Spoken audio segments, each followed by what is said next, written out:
What shall we say in regard to the question, why do the divinities that are invoked require the worshipper to be just, although they themselves, when entreated to consent to perform unjust acts?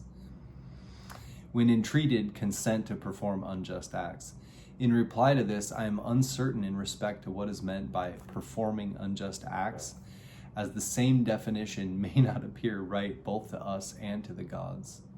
We, on the one hand, looking to that which is least significant, consider the things that are present, the momentary life, what it is and how it originates. The beings superior to us, let me say, know for certain the whole life of the soul and all its former lives, and if they bring on a retribution from the supplication of those who invoke them, they do not increase it beyond what is just.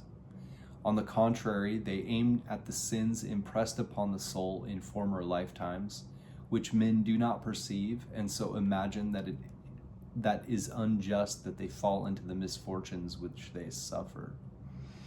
A contemporary expression of this idea comes from consciousness researcher John Lilly, famous for his work with dolphins and isolation tank experiments with psychedelic drugs.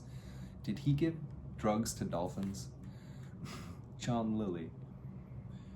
If I was a dolphin, I'd come find you.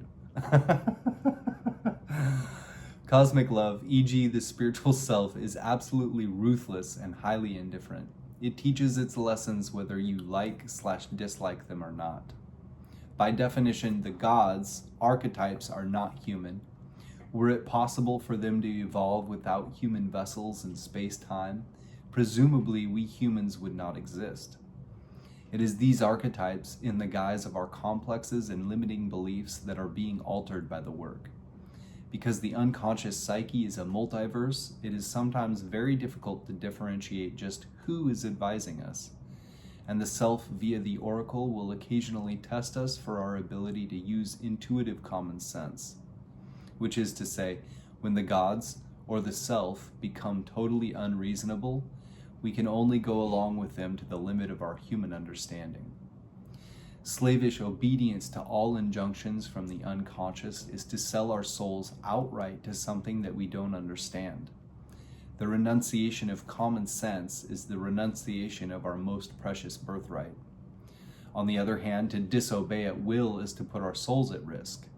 This is one of the most painful of all dilemmas. How far do we go in our obedience to unseen powers? Aspects of this problem have been called the dark night of the soul, and inner initiation, a trial by fire to see what we are really made of.